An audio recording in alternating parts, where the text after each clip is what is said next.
Diberkati Tuhan, kembali kita di penghujung webinar 10 dimensi, masih tetap bersama dengan The Batch, narasumber kita pada sore atau malam hari ini, Pendeta Dr. Hanas yang setia menemani kita, dan kita akan segera mulai. Mari kita berdoa. Bapa di surga, terima kasih kami kembali pada webinar yang ke-10 ini. Berkati kami semua secara khusus Pendeta Dr. Hanas yang menjadi saluran berkat, biar apa yang disampaikan boleh menjadi bagian bagi kami semua untuk penggunaan dalam tugas dan pelayanan kami. Terima kasih Tuhan, rekan-rekan kami yang sementara masuk di dalam webinar ini, biar mereka segera masuk, dan berdoa kiranya jaringan yang akan kami gunakan ini tidak bermasalah sehingga akan membawa berkat yang luar biasa bagi setiap kami yang akan mendengarkannya. Terima kasih Tuhan, kami serahkan webinar ini dalam nama Tuhan Yesus, haleluya. Amin. Langsung Pak. Ya, shalom buat kita semua, bersyukur kepada Allah untuk semua kebaikan, kemurahan, dan cintanya. Welcome buat Bapak Ibu dari berbagai denominasi, dari berbagai STT yang bisa join bersama-sama di webinar Teologi Sistematika 10 Dimensi. Jadi ada 10 teologi sistematika yang kita pelajari, dan ini merupakan pertemuan yang terakhir membahas tentang Soteriology and Spiritual Life lanjutan. Artinya ilmu yang mempelajari tentang keselamatan dan kehidupan Kristen lanjutan. Nah, mulai hari Senin kita akan, hari Jumat ya, mulai hari Jumat kita akan masuk di teologi sistematika 3 dimensi. Jadi total sebenarnya kalau kita mau belajar teologi sistematika itu ada 13 topik, kira-kira begitu ya. Dengan demikian bisa saya sampaikan bahwa seluruh pelajaran teologi sistematika baik di level sarjana, master maupun doktor udah selesai. Nanti kalau kita melanjutkan lagi mulai hari Jumat 10 kali pertemuan ya. Jadi teologi sistematika 10 dimensi ini berakhir pada saat ini, dalam artian nanti jam 8 lah ya, Wita. Dan hari Jumat kita mulai dengan teologi sistematika 3 dimensi. Kenapa 3 dimensi? Karena dia memang hanya bicara 3 pokok yang merupakan bagian terakhir, yaitu bicara tentang pneumatologi, bicara tentang eklesiologi, dan bicara tentang eskatologi ya. Saya kira ruang pendaftaran sudah mulai dibuka ya pada malam ini, sehingga Bapak Ibu yang mau melanjutkan dipersilakan untuk bisa daftar. Baik. Belum ada Pak. Ya? Belum ada. Oh belum ada ya. Nanti dikirim ya. Dikirim. Ya. Thank you. Ya baik.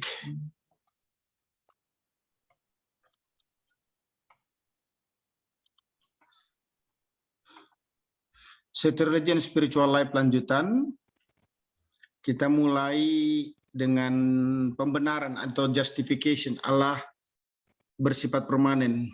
Jadi apa sih yang dimaksudkan dengan pembenaran itu? Definisi konsep pembenaran ialah posisi dibenarkan di hadapan Allah. Nah ini azas legalitas dalam kerajaan Allah. Setiap orang yang telah menerima Yesus secara pribadi, secara legal dalam kerajaan Allah dinyatakan benar tanpa dosa. Nah pembenaran ini merupakan anugerah Allah semata, sebab pembenaran merupakan tindakan Allah menerima umatnya yang sudah dibenarkannya. Nah tidak seorang pun dapat dibenarkan di hadapan Allah ya. Roma 3 ayat 9 berkata, jadi bagaimana adakah kita mempunyai kelebihan daripada orang lain? Sama sekali tidak. Sebab di atas telah kita dituduh, baik orang Yahudi maupun orang Yunani, baik mereka semua ada di bawah kuasa dosa. Ayat 10, seperti ada tertulis, tidak ada yang benar, seorang pun tidak. 11, tidak ada seorang pun yang berakal budi, tidak ada seorang pun yang mencari Allah. 12, semua orang telah menyeleweng. setelah menyeleweng sebab mereka semua tidak berguna, tidak ada yang berbuat baik, seorang pun tidak. Ayat 13, kerongkongan mereka seperti kubur yang terengah-engah, lidah mereka merayu-rayu, bibir mereka mengandung bisa. Ayat 14 sampai dengan ayat yang ke-23, mulut mereka penuh dengan sumpah serapah, kaki mereka cepat untuk menumpahkan darah, keruntuhan dan kebinasaan mereka tinggalkan di jalan mereka, dan jalan damai tidak mereka kenal. Rasa takut kepada Allah tidak ada pada orang itu. Tetapi kita tahu bahwa segala sesuatu yang tercantum dalam kitab Taurat ditujukan kepada mereka yang hidup di bawah hukum Taurat, supaya tersumbat setiap mulut dan seluruh dunia jatuh ke bawah hukuman Allah. Sebab tidak seorang pun yang dapat dibenarkan di hadapan Allah oleh karena melekun hukum Taurat, karena justru oleh hukum Taurat orang mengenal dosa. Tetapi sekarang tanpa hukum Taurat, kebenaran Allah telah dinyatakan seperti yang disaksikan dalam kitab Taurat, kitab para nabi, yaitu kebenaran Allah karena iman dalam Yesus Kristus sebagai semua orang percaya, sebab tidak ada perbedaan, karena semua orang telah berbuat dosa dan telah kehilangan kemuliaan Allah. Nah, konsep pembenaran ini merupakan salah satu tema yang penting ya dalam sejarah kekristenan. Nah, konsep pembenaran ini merujuk pada cara Allah menyelamatkan umatnya dengan kasih dan keadilan, agar umatnya dapat dinyatakan benar di hadapannya. Tokoh bernama Martin Luther ya, adalah salah satu tokoh yang menggumuli doktrin pembenaran, sehingga pada akhirnya doktrin ini menjadi salah satu topik utama yang diperjuangkan dalam reformasi. Nah, doktrin pembenaran ini merupakan pengajaran yang sangat penting dalam iman Kristen, terutama sejak reformasi Martin Luther dan pasca reformasi yang bertujuan untuk membawa gereja kepada ajaran yang benar ya. Nah, akan tetapi terdapat pandangan-pandangan yang berbeda mengenai doktrin ini sehingga menimbulkan diskusi yang panjang. Nah, diskusi ini Bapak Ibu merujuk kepada pertanyaan-pertanyaan yang mengarah kepada permasalahan secara logis dan ontologis dalam doktrin pembenaran, antara lain, bagaimanakah mungkin seseorang dapat dinyatakan benar di hadapan Allah? Kemudian, apakah pembenaran berkaitan dengan perbuatan atau jasa manusia? Selanjutnya, apakah dampak dari pembenaran Allah bagi manusia? Bahkan, apakah kebenaran Kristus dapat membenarkan semua manusia? Nah, pembenaran merupakan kejadian seketika ketika seseorang menerima Yesus Kristus secara pribadi. Perhatikan ya, pembenaran adalah merupakan kejadian seketika. Ya, kejadian seketika ketika orang itu menerima Yesus sebagai Tuhan dan Juru Selamat pribadi. Jadi dia dinyatakan benar saat orang itu menerima Yesus sebagai Tuhan dan Juru Selamat pribadi ya. Nah, pembenaran ini didasarkan sepenuhnya hanya pada pengorbanan Kristus di kayu salib, tidak pada yang lainnya. Nah, 1 Petrus 2 ayat 24 berkata, ia sendiri telah memikul dosa kita dalam tubuhnya di kayu salib, supaya kita yang telah mati oleh dosa hidup untuk kebenaran. Oleh bilur-bilurnya kamu telah sembuh. Nah, pembenaran itu juga diterima hanya dengan iman. Karena Efesus 2 ayat 8 sampai dengan 9 berkata, sebab karena kasih karunia kamu diselamatkan atau dibenarkan oleh iman, itu bukan hasil usahamu tetapi pemberian Allah, itu bukan hasil pekerjaanmu, jangan ada yang memegahkan diri. Jadi tidak ada usaha apapun ya yang diperlukan untuk memperoleh pembenaran. Jika tidak demikian, maka tentu pembenaran tidak dapat disebut anugerah. Karenanya kita dibenarkan oleh iman. Nah, Roma 5 ayat 1 memberikan penguatan sebab itu. Kita yang dibenarkan karena iman, kita hidup dalam damai sejahtera dengan Allah oleh karena Tuhan kita Yesus Kristus. Nah, pembenaran itu diperhitungkan kepada mereka yang telah mendapatkan panggilan efektif dari Allah ya. Nah, pembenaran dari Allah merujuk kepada keadilan yang dinyatakan Allah kepada Yesus Kristus dan manfaatnya diterima oleh orang-orang pilihannya. Nah, pembenaran ini merupakan suatu anugerah yang bebas dari Allah yang diperuntukkan kepada umat pilihannya, bukan karena mereka lebih baik daripada orang lain ya, tetapi sepenuhnya karena belas kasihan Allah kepada setiap orang. Nah, pembenaran ini ditetapkan oleh Allah sejak kekekalan, kemudian diaktualisasikan secara historis pada waktu Roh Kudus bekerja di dalam hati orang-orang pilihannya. Pembenaran yang Kristus kerjakan bukan hanya membenarkan orang-orang pilihan Allah, orang-orang pilihan di hadapan Allah saja, tetapi juga mengembalikan hubungan yang semula dari Allah dan manusia ya. Nah, pembenaran ini bersifat menyeluruh di mana setiap hati orang percaya itu berada dalam Kristus untuk terus-menerus hidup dibenarkan. Karena ketaatan Kristus bersifat aktif dalam menanggung dosa yang tidak pernah ia perbuat, maka umatnya secara aktif menerima anugerah dari pembenaran Kristus ya. Nah, pembenaran Kristus bersifat tuntas dan menyeluruh dari seluruh zaman, di mana Kristus telah lunas membayar hutang dosa dari sejak perjanjian lama sampai perjanjian baru. Makanya saya menguatkan bahwa keselamatan itu tunggal ya di dalam Yesus Kristus, baik PL maupun juga PB. Nah, unsur-unsur yang berhubungan dengan pembenaran itu pengampunan dosa ya, dan pemindahan atau pengangkatan kesalahan atas rasa bersalah dan penghukuman karena dosa ya. Kemudian penuangan ataupun penempatan pada posisi atau kedudukan yang menyenangkan hati Allah dan pengangkatannya sebagai anak-anaknya. Ketiga, adanya pembebasan dari kutuk hukum Taurat ya. Nah, selanjutnya ketika unsur yang berhubungan dengan pembenaran yang kita alami, apakah itu pengampunan dosa, penuangan kepada posisi yang baru, dan adanya pembebasan dari hukum Taurat, maka kita memperoleh satu hasil. Ada hasil yang didapatkan ya. Nah, hasil pembenaran itu meliputi apa? Pembebasan dari hukuman dosa. Roma 8 ayat 11 berkata, demikianlah sekarang tidak ada penghukuman bagi mereka yang ada dalam Kristus. Ayat 33, siapakah yang akan menggugat orang-orang pilihan Allah, Allah yang membenarkan mereka? Siapakah yang akan menghukum mereka? Ayat 34, Kristus Yesus yang telah mati bahkan lebih lagi, yang telah bangkit, yang juga duduk di sebelah kanan Allah, yang malah menjadi pembela bagi kita. Jadi jelas, kita bebas dari hukuman dosa. Itu hasil pembenarannya. Bukan hanya itu, tetapi juga dari murka Allah yang menimpa manusia. Ya, manusia karena dia beriman ya. Karena beriman kita dibebaskan dari murka Allah. Bukan hanya dibebaskan dari hukuman dosa, tapi juga dari murka Allah yang menyala-nyala. Terus ada pahala yang diberikan ya bagi perbuatan orang percaya, karena secara hukum atau hak legal mereka semua atau perbuatan setiap orang percaya itu diberi pahala oleh Allah. Pahala yang dimaksudkan adalah mahkota yang akan diterima oleh setiap orang percaya di Bema ya. Kapan itu? Ketika Kristus datang mengangkat gerejanya.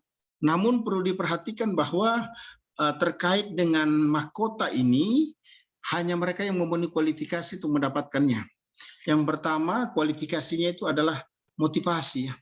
Baik atau jahat, 2 Korintus 5:10 berkata, sebab kita semua harus menghadap tata pengadilan Kristus supaya setiap orang memperoleh apa yang patut diterimanya sesuai dengan yang dilakukannya dalam hidupnya ini, baik ataupun jahat. Motivasi yang benar adalah baik, artinya motivasi melayani hanya karena mengasihi Yesus Kristus ya. Yang kedua, bicara tentang mutu ya. Mutunya itu harus tahan uji. 1 Korintus 3:12 berkata, entahkah orang membangun di atas dasar ini dengan emas, perak, batu permata, kayu, rumput kering, atau jerami. 13, sekali kelak pekerjaan masing-masing orang akan nampak, karena hari Tuhan akan menyatakannya, sebab ia akan nampak dengan api, dan bagaimana pekerjaan masing-masing orang akan diuji oleh api itu. Ayat 14, jika pekerjaan yang dibangun seseorang tahan uji, ia akan mendapat upah. Jika pekerjaannya terbakar, ia akan menderita kerugian, tetapi ia sendiri akan diselamatkan. Tetapi seperti dari dalam api. Mutu yang benar adalah tahan uji, artinya melayani hanya karena kehendak Allah. Yang ketiga itu metode. Metode artinya berlari dengan tujuan atau tanpa tujuan, petinju yang sembarang meninju atau memukul dengan mengenai sasaran. Nah, 1 Korintus 9 ayat 25 berkata, tiap-tiap orang yang turut mengambil bagian dalam pertandingan menguasai dirinya dalam segala hal. Mereka berbuat demikian untuk memperoleh suatu mahkota yang panah, tetapi kita untuk memperoleh suatu mahkota yang abadi. Ayat 26, sebab itu aku tidak berlari tanpa tujuan, aku bukan petinju yang sembarang saja memukul, tetapi aku melatih tubuhku dan menguasainya seluruhnya, supaya sesudah memberitakan Injil kepada orang lain, jangan aku sendiri ditolak. Nah, metode yang benar adalah menguasai diri, artinya melayani hanya karena mengandalkan Allah. Menguasai diri untuk berlari, berfokus pada tujuan, dan bertinju fokus pada sasaran. Itu penting ya. Nah, ketika kualifikasi 3M itu motivasi, mutu, dan metode memenuhi, maka ada 5 tawaran yang akan diterima oleh setiap orang percaya untuk mendapatkan mahkota. Tawaran yang pertama, mahkotanya disebut mahkota keabadian. Bagi mereka yang menaklukkan atau mengalahkan keinginan daging untuk manusia lama ya. 1 Korintus 9 ayat 25 berkata, tiap-tiap orang yang turut mengambil bagian dalam pertandingan menguasai dirinya dalam segala hal. Mereka berbuat demikian untuk memperoleh suatu mahkota yang panah, tetapi kita untuk memperoleh suatu mahkota yang abadi. Nah, kedua, itu mahkota kesukaan ya, bagi mereka yang memenangkan jiwa untuk Kristus. 1 Tesalonika 2 ayat 13 berkata, sebab siapakah pengharapan kami dan sukacita kami atau mahkota kemegahan kami di hadapan Kristus, Tuhan kita pada waktu kedatangannya kalau bukan kamu. Jadi mengalahkan manusia lama itu punya mahkota, namanya mahkota keabadian. Memenangkan jiwa itu punya mahkota, namanya mahkota kesukaan. Ya. Yang ketiga disebut mahkota kehidupan bagi mereka yang bertahan dalam penderitaan. Ya. Yakobus 1 ayat 12 berkata, berbahagialah orang yang bertahan dalam pencobaan, sebab apabila ia sudah tahan uji akan menerima mahkota kehidupan yang dijanjikan Allah kepada barang siapa yang mengasihi Dia. Kemudian yang keempat adalah mahkota kebenaran bagi mereka yang menantikan kedatangannya atau rapture. 2 Timotius 4:8 berkata, sekarang telah tersedia bagiku mahkota kebenaran yang akan dikaruniakan kepadaku oleh Tuhan, hakim yang adil pada harinya, tetapi bukan hanya kepadaku, melainkan juga kepada semua orang yang merindukan kedatangannya. Kelima disebut mahkota kemuliaan bagi mereka yang bersedia memelihara domba-domba Allah. 1 Petrus 5 ayat 4, maka kamu apabila gembala agung datang, kamu akan menerima mahkota kemuliaan yang tidak dapat layu. Ini menarik ini. Jadi kita sebagai orang percaya itu ya, mengalahkan keinginan daging saja, keinginan manusia, keinginan hal-hal yang tidak berkenan kepada Allah itu sudah dapat mahkota, namanya mahkota keabadian. Kedua, itu memenangkan jiwa itu sudah dapat mahkota lagi, namanya mahkota kesukaan. Ketiga, kita bertahan dalam penderitaan, kesusahan, kesesakan, tekanan, sudah dapat namanya mahkota kehidupan. Keempat, kita menantikan Yesus datang saja, menjemput kita sebagai salah-salahnya, rindu saja Yesus datang segera, itu sudah dapat namanya mahkota kebenaran. Kelima, mahkota kemuliaan. Apa itu? Mahkota yang diberikan khusus bagi para gembala yang menggembalakan domba-domba Tuhan. Wah, ini menarik ya. Ada renungan yang baik, saya sebut justification or made right, ya. Pembenaran atau dibuat benar menurut Roma 4 ayat 1-10 dan ayat 18 ya. Yang pertama, pembenaran itu diperuntukkan bagi umatnya. Firman Tuhan berkata begini, jadi apakah akan kita katakan tentang Abraham bapa leluhur kita? Sebab jikalau Abraham dibenarkan karena perbuatannya, maka ia beroleh dasar untuk bermegah, tetapi tidak di hadapan Allah. Sebab apakah dikatakan nats kitab suci, lalu percayalah Abraham kepada Tuhan dan Tuhan memperhitungkan hal itu kepadanya sebagai kebenaran. Kalau ada orang yang bekerja, upahnya diperhitungkan sebagai hadiah, tetapi tidak diperhitungkan sebagai hadiah, tetapi sebagai haknya. Tetapi kalau ada orang yang tidak bekerja namun percaya kepada Dia yang membenarkan orang durhaka, imannya diperhitungkan menjadi kebenaran. Nah, ini menarik ya. Nah, pembenaran itu bukanlah upah karena kita bekerja, melainkan hadiah karena pembenaran diberikan oleh Yesus Kristus. Ya, makanya dikatakan apa? Pembenaran diperuntukkan bagi umatnya.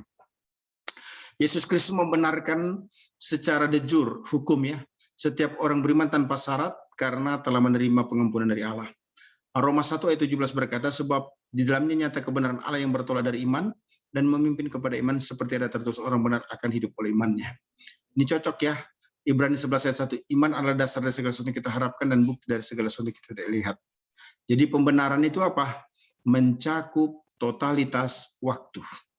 Dulu, sekarang, sampai selama-lamanya. Walaupun kita menerimanya mungkin baru beberapa hari atau beberapa bulan yang lalu Yesus sebagai Tuhan dan Juru Selamat pribadi. Yang kedua, pembenaran itu menciptakan kebahagiaan.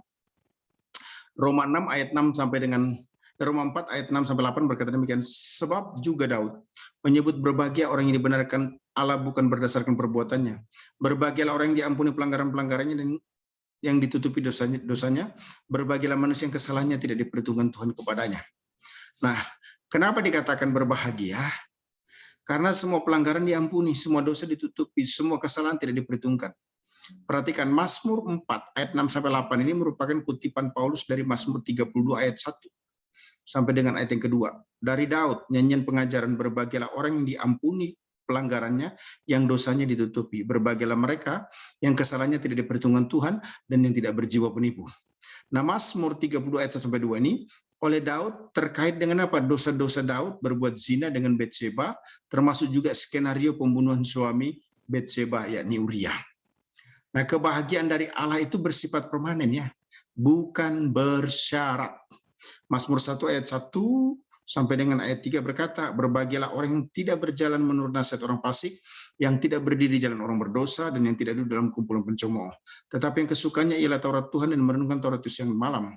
Ia seperti pohon yang ditanam di tepi aliran air yang menghasilkan buahnya pada musimnya, dan yang tidak layu daunnya. Apa saja yang diperbuatnya berhasil. Nah ini menarik. Yeremia 17 ayat 7 berkata, diberkatilah orang yang mengandalkan Tuhan dan yang menaruh harapannya pada Tuhan. Jadi kita itu menjadi bahagia atau diberkati. Yang ketiga, pembenaran itu jaminan mengalami janjinya. Ayat 9, 10, dan 18 dari Roma pasal yang ke-4. Firman Tuhan berkata demikian.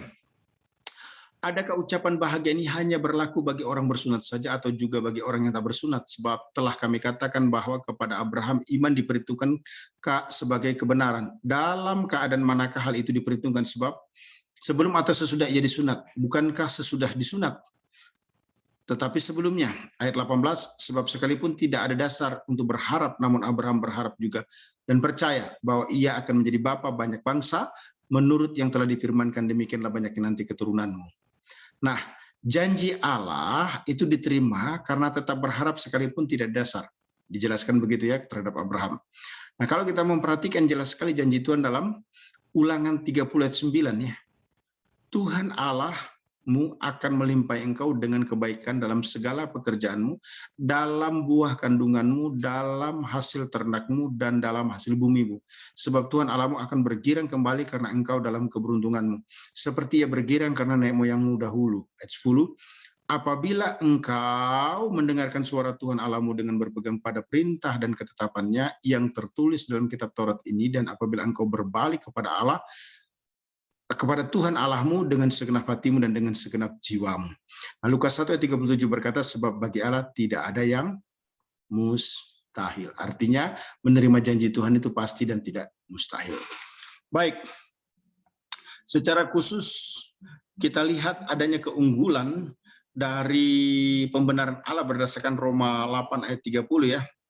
Dikatakan di situ, dan mereka yang ditentukannya dari semula, mereka juga dipanggilnya, dan mereka dipanggilnya, mereka juga dibenarkannya, dan mereka dibenarkannya juga dimuliakannya. Nah menarik, istilah Yunani itu menggunakan kata edikaiosen. Nah ini merupakan bentuk verb indikatif aorist aktif orang ketiga tunggal ya, dari akar kata dikaioo. Ya. Secara leksikal artinya justify ya, bisa berarti begitu, juga bisa diartikan sebagai ia telah atau pernah, dulu pernah secara aktif membenarkan. Nah pembenaran ini terjadi kenapa? Bertujuan untuk membuktikan kedaulatannya. Kenapa? Dikatakan ditentukannya, istilah ditentukannya itu dalam bahasa Yunani itu proorisen. Istilah proorisen itu merupakan verb indikatif aorist aktif orang ketiga tunggal dari akar kata proorizo. Secara leksikal artinya predestin. Ya. Ini juga terdapat di dalam Kisah Rasul 4 ayat 28 ya, untuk melaksanakan segala sesuatu yang telah engkau tentukan dari semula oleh kuasa dan kehendakmu. Nah, Roma 8 ayat 29 ini berkata semua orang yang dipilihnya dari semula, mereka juga ditentukannya dari semula untuk menjadi serupa dengan gambaran anaknya, supaya ia anaknya itu menjadi yang sulung di antara banyak saudara. Nah, ini paralel dengan 1 Korintus 2 ayat 7 ya, tetapi kami beritakan ialah hikmat yang tersembunyi dari dan rahasia yang sebelum dunia dijadikan, telah disediakan. Nah itu kata disediakan itu sama ditentukan ya, Allah bagi kemuliaan kita. Kalau kita cek Efesus 1 ayat 5 ya, dalam kasih ia telah menentukan kita dari semula oleh Yesus Kristus untuk menjadi anak-anaknya sesuai dengan kerelaan kehendaknya. Nah Efesus 1 ayat 11 berkata, aku katakan di dalam Kristus karena di dalam dialah kami mendapat bagian dijanjikan, kami yang dari semula ditentukan untuk menerima bagian itu sesuai dengan maksud Allah yang di dalam segala sesuatu bekerja menurut keputusan kehendaknya. Nah secara gramatikal proorisen dalam Roma 8 ayat 30 itu artinya dia dulu pernah secara aktif menentukan atau memilih ya. Nah ini cocok sekali untuk kita perhatikan ya. Kalau kita cek di dalam Yohanes 5 ayat 24, aku berkata kepadamu sesungguhnya barang siapa mendengarkan perkataanku dan percaya kepada Dia yang mengutus aku, yang mempunyai hidup yang kekal dan tidak turut dihukum ya, sebab ia sudah pindah dari dalam maut ke dalam hidup. Nah perhatikan, pengkajian terhadap teks ini ya. Yang pertama itu istilah metabebeken. Verb indikatif perfect aktif orang ketiga. Artinya ia pasti telah atau dulu pernah atau selesai pindah dari dalam maut ke dalam hidup. Itu menjelaskan kondisi kita di masa lalu. Walaupun terima Yesusnya baru. Yang kedua itu istilah exe, verb indikatif present aktif orang ketiga tunggal ya. Artinya ia pasti sedang terus-menerus mempunyai. Artinya apa? Mempunyai hidup yang kekal. Nah ini di masa kini. Kemudian yang ketiga itu ok erketai.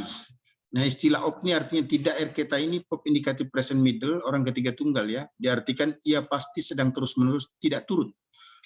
Tidak turut apa karena middle maka diterjemahkan untuk kepentingan diri sendiri. Siapa itu? Orang percaya tidak akan dihukum di masa mendatang. Jadi kedaulatannya adalah untuk menjamin secara absolut, untuk membenarkan, nah ini paralel dengan kepastian hidup yang kekal ya. Selanjutnya, pembenaran terjadi bertujuan untuk menggenapi kehendaknya. Kenapa? Karena dikatakan di situ dalam teks Roma 8 ayat 30 itu, selain pembenaran terjadi bertujuan untuk membuktikan kedaulatannya, maka yang kedua pembenaran terjadi bertujuan untuk menggenapi kehendaknya. Nah, kehendak yang seperti apa sebenarnya ya? Perhatikan kata dipanggilnya. Nah, istilah dipanggilnya itu dalam bahasa Yunani itu ekalesen, merupakan verb indikatif os aktif orang ketiga tunggal dari kata kaleo. Secara leksikal artinya call name, address, invite. Atau God or Christ call to eternal salvation, repentant. Jadi secara gramatikal bisa diartikan ia telah dulu pernah secara aktif memanggil. Nah, kemudian kita perlu perhatikan Yeremia 29:11 ya. Sebab aku ini mengetahui rancangan apa yang ada padaku mengenai kamu, demikianlah firman Tuhan, yaitu rancangan damai sejahtera dan bukan rancangan kecelakaan, untuk memberikan kepadamu hari depan yang penuh harapan. Nah, selanjutnya Roma 8:28 itu paralel ya dengan Yeremia 29:11 tadi ya. Kita tahu sekarang bahwa Allah turut bekerja dalam segala sesuatu untuk mendatangkan kebaikan bagi mereka yang mengasihi Dia, yaitu mereka yang terpanggil sesuai dengan rencana Allah. Gitu ya. Nah, kehendaknya selalu baik adanya dalam menghadapi setiap kemelut di dunia, sehingga kita selalu mengalami kebaikan dan kemenangan bersama dengannya. Jadi menggenapi kehendaknya itu apa yang dimaksudkan? Kita dipanggil sebagai orang percaya untuk tetap ada dalam rencana Allah karena Tuhan akan berperkara, membentuk, memproses kita. Jadi berdasarkan Roma 8 ayat 30 itu keunggulan pembenaran Allah itu bukan hanya bicara pembenaran terjadi bertujuan untuk membuktikan kedaulatannya dia berdaulat, untuk membenarkan kita yang tidak bisa diganggu gugat oleh siapapun, tapi juga yang kedua adalah pembenaran terjadi bertujuan untuk menggenapi kehendaknya. Apa itu kehendaknya? Agar kita berperkara, artinya kita bergumul, kita bergulat, kita memahami, kita ada di dalam rencana dan kehendaknya. Itu maksudnya. Yang terakhir, pembenaran terjadi bertujuan untuk memuliakan umatnya. Kok bisa memuliakan umatnya? Iya, karena Roma 8 ayat 30 itu berkata demikian, dimuliakannya. Nah, istilah dimuliakannya dalam bahasa Yunani itu edoxasen, merupakan verb indikatif aorist aktif orang ketiga tunggal dari akar kata doxaso. Secara leksikal artinya praise, honor, magnify, ya, glorify. Secara gramatikal diartikan ia telah atau dulu pernah sungguh-sungguh secara aktif memuliakan. Ya, itu yang paling tepat ya. Karena itu dia bentuknya aktif ya. Bentuknya aktif. Karena bentuknya aktif itu kalau lembaga Alkitab Indonesia dikatakan dimuliakannya. Kalau diterjemahkan dalam pengertian gramatikal, ia telah dulu pernah sungguh-sungguh secara aktif memuliakan, gitu ya. Nah, Yakobus 1 ayat 12 berkata, berbagailah yang bertahan dalam pencobaan. Sebab apabila ia sudah tahan uji, ia akan menerima mahkota kehidupan yang dijanjikan Allah kepada barang siapa yang mengasihi Dia. Nah, 1 Petrus 5 ayat 2 berkata, gembalakan kawanan domba Allah yang ada padamu, jangan dengan paksa tetapi dengan sukarela, sesuai dengan kehendak Allah, dan jangan karena mau mencari keuntungan tetapi dengan pengabdian diri. Ayat 3, janganlah kamu berbuat seolah kamu mau memerintah atas mereka yang dipercayakan kepadamu, tetapi hendaklah kamu menjadi teladan bagi kawanan domba itu. Ayat 4, maka kamu apabila gembala agung datang, kamu akan menerima mahkota kemuliaan yang tidak dapat layu. Nah, kemuliaan di masa mendatang itu dalam milenium ya, mendorong kita untuk melayaninya dengan hidup berkenan atau mengasihinya dan menggembalakan umatnya dengan sungguh-sungguh. Jadi pembenaran itu luar biasa, sangat spesial. Membuktikan dia berdaulat. Dengan demikian siapapun yang mengusik, mengganggu, termasuk iblis setan yang menuduh bahkan orang lain, tidak bisa tidak, saya orang benar, titik, nggak ada komanya. Kok bisa begitu? Iya, karena pembenaran itu dari pihak Allah. Bukan kata orang atau kata saya. Yang kedua itu pembenaran terjadi bertujuan untuk menggenapi kehendaknya. Ketika orang itu dibenarkan, dia bergumul bergulat dengan rencana dan kehendak Allah yang mengakibatkan dia harus paham bahwa apapun situasi kondisi, Allah sedang berproses di dalam diri orang itu. Sehingga kehendak Allah dinyatakan atau dilakukan dalam kehidupan orang tersebut. Yang terakhir, pembenaran itu terjadi bertujuan untuk memuliakan umatnya. Artinya apa? Umatnya akan dimuliakan oleh Allah. Melalui apa? Melalui kehidupan di bumi. Ketika orang itu melayani, akan mendapatkan kesempatan untuk memerintah next-nya dalam kerajaan 1000 tahun atau yang disebut dengan milenium. Ya, sekarang kita bicara tentang adoption atau menjadi anak-anak Allah ya. Seperti apa sih yang disebut dengan menjadi anak-anak Allah? Nah, konsep pengangkatan atau adoption ini adalah pemberian posisi atau status legal sebagai anak-anaknya, dengan demikian berhak atas segala sesuatu yang berkaitan dengan status itu ya. Nah, setiap orang dapat menjadi anak-anaknya dengan cara menerima Yesus Kristus secara pribadi sebagaimana dijelaskan dalam Yohanes 1:12. Tetapi semua orang yang menerimanya diberinya khusus supaya menjadi anak-anak Allah, yaitu mereka yang percaya dalam namanya ya. Nah, Yohanes 1:12 ini menjelaskan iman yang menyelamatkan dengan cara menjadi anak-anak Allah.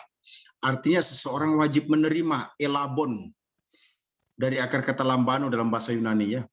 Menerima apa? Menerima Kristus. Nah, bentuk masa lampau ini menunjukkan satu tindakan tertentu dari iman. Setelah seseorang melakukan tindakan iman, maka ada tindakan percaya yang berkesinambungan. Karena kata percaya Yunani pisteusin dari pisteuo itu merupakan bentuk partisip masa kini yang menunjuk tindakan berkesinambungan dan perlu ketekunan dalam hal percaya. Ingat, partisip masa kini itu artinya berkesinambungan terus-menerus. Itu jangan lupa itu ya. Makanya kita perlu belajar bahasa Yunani supaya tidak miss. Saya ulangi. Kata percaya dalam Yohanes 1:12 itu ya, pisteuosin dari akar kata pisteuo merupakan bentuk partisip masa kini. Nah, partisip masa kini itu menjelaskan tindakan yang berkesinambungan. Artinya kita perlu ketekunan untuk tetap ada dalam iman. Tujuannya apa? Supaya orang yang menerima keselamatan itu menjadi orang Kristen yang sejati, yang terus-menerus mempertahankan imannya dalam Yesus. Matius 10 ayat 12 memberikan peringatan ya. Matius 10 ayat 22 memberikan peringatan ya. Dan kamu telah dibenci semua orang oleh karena namaku, tetapi yang bertahan sampai pada kesudahannya akan selamat. Bahkan Matius 24 ayat 12 memberikan penguatan juga. Ayat 13 ya. Dan karena makin bertambahnya kedurhakaan, maka kasih kebanyakan orang akan menjadi dingin, tetapi orang yang bertahan sampai pada kesudahannya akan selamat. Nah, Kolose 1 ayat 1, Kolose 1 ayat 21 sampai dengan 23 juga memberikan penguatan. Juga kamu yang dahulu hidup jauh dari Allah dan yang memusuhinya dalam hati dan pikiran seperti yang nyata dalam perbuatan yang jahat, sekarang diperdamaikan dalam tubuh jasmani Kristus oleh kematiannya, untuk menempatkan kamu kudus dan tak bercacat, tak bercela dan tak bercacat di hadapannya. Sebab itu kamu harus bertekun. Perhatikan, kamu harus bertekun dalam iman, tetap teguh dan tidak tergoncang. Dan jangan mau digeser dari pengharapan Injil yang telah kamu dengar dan yang telah dikabarkan di seluruh alam di bawah langit, dan yang aku ini Paulus telah menjadi pelayannya. Nah, Ibrani 3 ayat 6 memberikan penguatan. Tetapi Kristus setia sebagai anak yang mengepalai rumahnya, dan rumahnya ialah kita.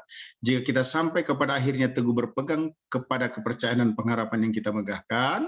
Ayat 12, waspadalah hai saudara-saudara, supaya di antara kamu jangan terdapat seorang yang hatinya jahat dan yang tidak percaya oleh karena ia murtad dari Allah yang hidup. Ayat 13, tetapi nasihatilah seorang yang akan lain setiap hari selama masih dapat dikatakan hari ini, supaya jangan ada di antara kamu yang tegar hatinya karena tipu daya dosa.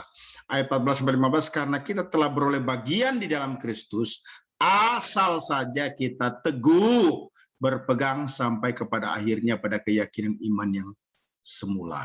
Tetapi apabila pernah dikatakan pada hari ini, jika kamu mendengar suaranya, janganlah keraskan hatimu seperti dalam kegeraman. Nah, Matius 10 ayat 22, Matius 24 ayat 12-13, Kolose 1 21-23, Ibrani 3 ayat 6, 12 dan 15 itu begitu jelas. Menjelaskan penekanan bahwa percaya atau menerima Yesus harus dipegang teguh terus-menerus. Partisip kini dalam penjelasan bahasa Yunani hingga akhir. Jadi terus menerus teguh berpegang pada keyakinan hingga akhir, yaitu sampai pada kedatangan Tuhan atau rapture. Nah, setiap orang hanya berhak menjadi anak angkat apabila mereka percaya dalam nama Kristus. Bila seseorang menerima Kristus, maka ia dilahirkan kembali dan menjadi anak-anak Allah. Yohanes 3 ayat 1-21 ya. Jadi tidak semua orang menjadi anak-anak Allah. Hanya orang-orang yang dilahirkan kembali. Melalui Yohanes 1 ayat 12 diketahui bahwa ketika Yohanes berkata percaya, tidak digunakan kata benda kepercayaan pistis. Namun dia mempergunakan kata kerja percaya pisteuo, itu akar katanya ya. Bahkan dalam Injil Yohanes istilah percaya pisteuo itu digunakan 98 kali. Semua bermakna apa? Partisip kini, artinya terus-menerus percaya. Nah, hal ini menunjukkan bahwa bagi Yohanes iman itu merupakan suatu aktivitas, sesuatu yang dikerjakan, bukan statis. Iman sejati bukanlah suatu kepercayaan yang statis dalam Yesus dan pekerjaan penebusan, melainkan suatu penyerahan yang penuh kasih dan menyangkal diri yang senantiasa membawa seorang dekat pada Allah sebagai Tuhan dan Juru Selamatnya. Ibrani 7:25 berkata, karena itu ia sanggup juga menyelamatkan dengan sempurna semua orang yang oleh dia datang kepada Allah, sebab ia hidup senantiasa untuk menjadi pengantara mereka. Nah, setiap orang yang tidak menolak dia, tetapi menerimanya, diberinya hak untuk menjadi anak-anak Allah. Nah, pernyataan Yohanes tersebut menunjukkan adanya kasih karunia yang menyelamatkan umat pilihan Allah. Karena setiap orang yang menerimanya dan mereka diberi kuasanya menjadi anak-anaknya. Jadi sekali lagi bahwa bukan karena melakukan perbuatan-perbuatan baik maka keselamatan diraih. Nah, setiap orang yang menerimanya diberinya hak untuk menjadi anak-anak Allah. Mereka menerima hak atau kuasa untuk memakai julukan anak Allah. Sesuai dengan kedudukan baru yang dianugerahkan, ungkapan percaya dalam namanya disamakan dengan menerimanya. Perhatikan, ini penting ya. Nah, pada zaman tersebut istilah nama mempunyai arti yang lebih besar daripada hanya sebutan. Istilah nama merujuk kepada seluruh kepribadian seseorang. Perhatikan Mazmur 5:12 ya. Tetapi semua orang yang berlindung padanya akan bersukacita, mereka akan bersorak-sorai selama-lamanya, karena engkau menaungi mereka dan karena engkau akan bersukaria orang-orang yang mengasihi namamu. Nah, di mana pemazmur menceritakan sukaria mereka karena mengasihi nama Allah. Dan Mazmur 20 ayat 1 juga berkata, kiranya nama Allah Yakub membentengi engkau. Nah, demikian juga dalam Roma 10 ayat 13 ya. Paulus berkata, sebab barang siapa berseru kepada nama Tuhan akan diselamatkan. Nama Yesus tidak boleh menjadi mantra Kristen ya. Tetapi kita percaya kepada nama Yesus. Kepada Yesus sendiri, dan kita boleh berseru kepada Yesus itu sendiri ya. Nah, orang-orang yang menerima dia memperoleh kuasa, wewenang, hak untuk menjadi anak-anak Allah ya. Saat dia percaya juga, tidak perlu waktu setelah itu. Artinya saat dia menerima, saat itu dia menjadi anak-anak Allah. Nah, orang yang menerimanya itu dilukiskan sebagai orang yang percaya dalam namanya, sebagaimana juga dinyatakan dalam Yohanes 20:31. Tetapi semua orang yang tercantum di sini telah dicatat. Jadi orang menerimanya itu dicatat supaya kamu percaya bahwa Yesuslah Mesias, anak Allah, dan supaya kamu oleh imanmu memperoleh hidup dalam namanya. Ada gambaran atau ciri-ciri orang Kristen sejati yang menerima Yesus itu percaya dalam namanya. Percaya dalam namanya menjelaskan arti menerima Kristus. Nah, orang Kristen yang percaya dalam nama Kristus berarti setuju apa yang diungkapkan oleh Injil dan menerima pernyataan Injil tentang dia. Namanya adalah firman Allah, Raja segala Raja, Tuhan keadilan kita, Yesus Sang Juru Selamat. Percaya kepada namanya berarti mengakui bahwa ia adalah benar-benar seperti apa yang digambarkan dalam namanya. Dan menerima kebenaran. Percaya dalam nama Kristus berarti menerima dia sebagai pemberian atau karunia dari Allah. Artinya menerima ajarannya sebagai ajaran yang benar dan baik. Menerima hukumnya sebagai hukum yang adil dan kudus. Menerima tawaran-tawarannya sebagai tawaran-tawaran yang baik dan menguntungkan, dan harus menerima gambaran anugerahnya. serta kesan-kesan yang mendalam dari kasihnya sebagai prinsip utama yang mengatur perasaan dan perbuatan. Nah, orang Kristen sejati atau menerimanya dengan sungguh-sungguh itu mempunyai martabat dan kehormatan yang berganda sifatnya. Pertama, hak istimewa untuk diangkat menjadi anak, yang membuat termasuk sebagai anak-anak Allah. Nah, konsep diangkat atau adoption ini awalnya hanya berlaku bagi orang Yahudi ya, di mana Israel ialah anakku kata Tuhan, anakku yang sulung itu kata Tuhan ya. Tetapi sekarang melalui iman dalam Kristus orang-orang bukan Yahudi juga adalah anak-anak Allah, Galatia 3 ayat 26 ya. Sebab kamu semua adalah anak-anak Allah karena iman di dalam Yesus Kristus.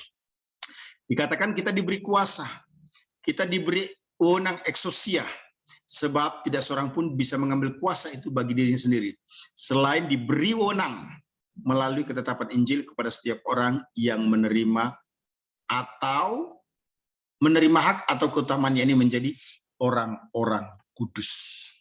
Nah, istilah anak-anak dalam Perjanjian Baru itu pertama menggunakan istilah teknon.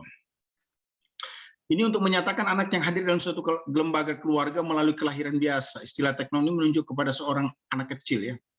Secara kiasan atau rohani dimaknai terhadap siapapun yang hidup dalam kebergantungan penuh kepada Bapa Surgawi, yaitu sepenuhnya dengan rela bersandar total kepada Tuhan saat demi saat dalam penyerahan dengan segenap hati. Ini mendorong Tuhan untuk mengubah orang tersebut untuk menjadi serupa dengannya. Penyerahan hidup kepada Bapa Surgawi menekankan sikap hati bukan kekanak-kanakan ya, namun dengan penuh kerelaan tunduk kepada rencana Bapa. Nah, istilah teknon atau tekna ini ya digunakan dalam Roma 8 ayat 16-17. Artinya children, anak, berasal dari kata teknon ya. Nah, kedua itu huios ya.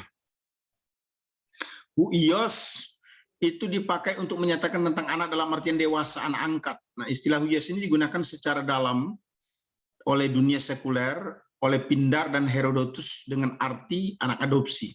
Dalam hubungan Perjanjian Baru digunakan untuk menunjukkan hubungan menyenangkan yang dibangun antara Allah dan orang Israel sebagai umat pilihannya ya. Roma 9 ayat 4, dan juga sifat atau kondisi para murid Kristus yang menerima roh Allah sehingga menjadi anak-anak Allah.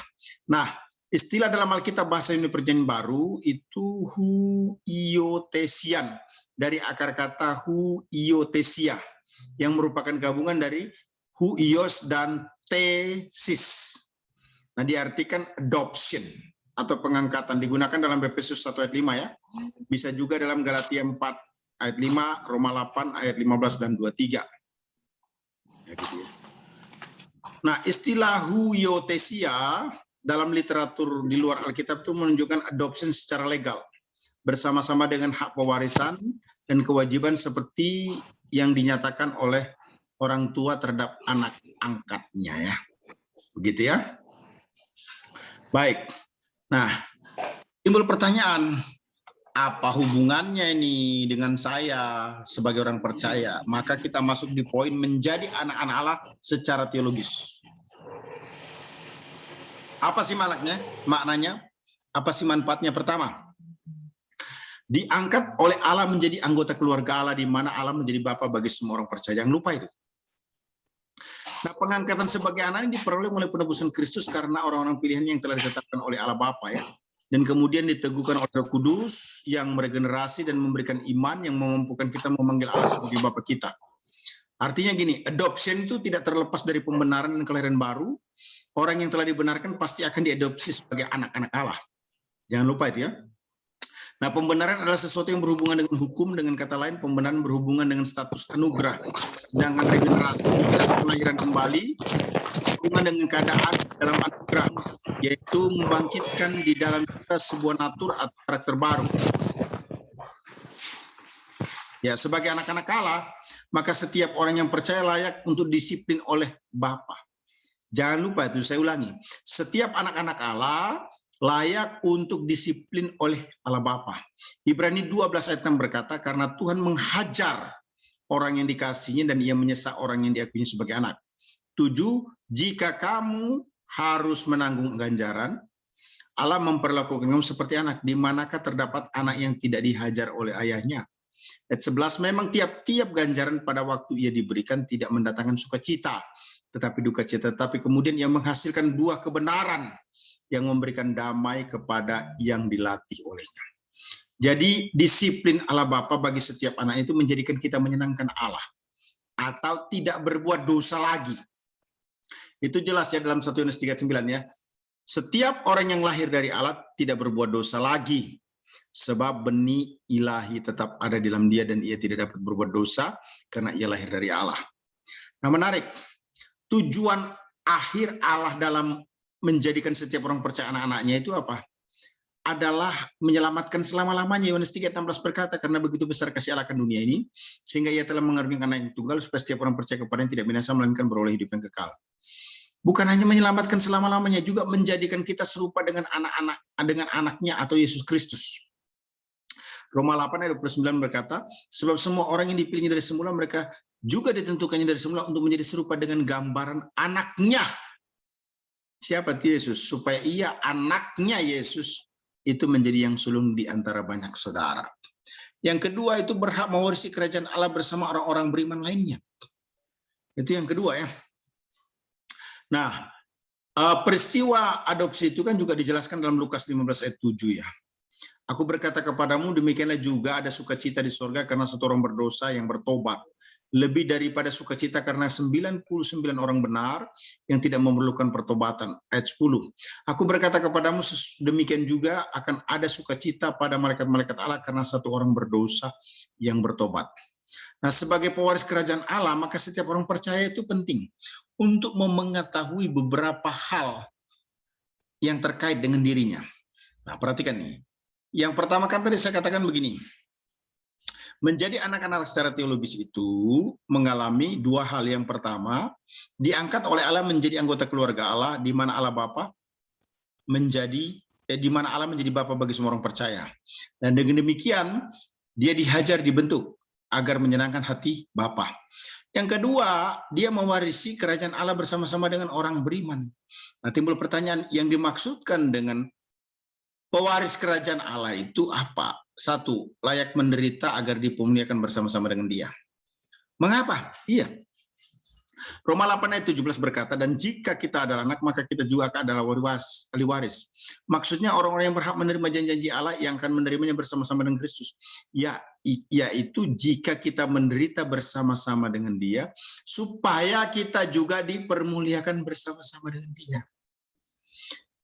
Kalau tadi saya menjelaskan, menjadi anak Allah secara teologis itu harus sadar dia adalah anggota keluarga Allah. Allah menjadi Bapa. Dia harus dihajar, dibentuk, dan diproses agar menyenangkan hati Bapa. Yang kedua, berhak mewarisi kerajaan Allah. Nah, yang pertama, bicara tentang warga kerajaan Allah layak untuk menderita. Tapi penderitaan ini bukan lagi bicara tentang penderitaan di bumi, tapi penderitaan yang berakibat di bumi, yang ujungnya adalah berdampak di bumi, bukan. Tapi penderitaan ini akan membuat dia dimuliakan bersama dengan Kristus nanti di masa eskaton. Yang kedua, berhak menerima hidup kekal sesuai dengan pengharapan. Itu pewaris kerajaan Allah loh. Titus 3:7 berkata, supaya kita sebagai orang yang dibenarkan oleh kasih karunia-Nya berhak menerima hidup yang kekal sesuai dengan pengharapan kita.